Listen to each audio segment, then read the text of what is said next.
भले शादी करके लैला टच नहीं करे दे, मिली ना जवाब तबले देह नहीं धरे दे। कितना दिन ले चलइबो ई वारंटी लिख के दा,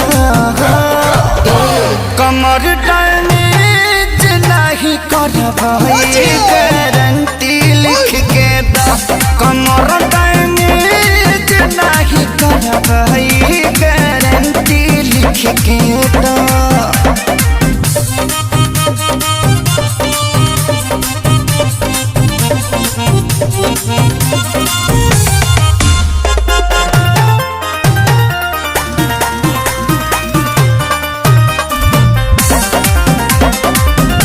इहे चुमुक जे सटवले रही हो, असर पोरे पोर ले चढ़वले रही।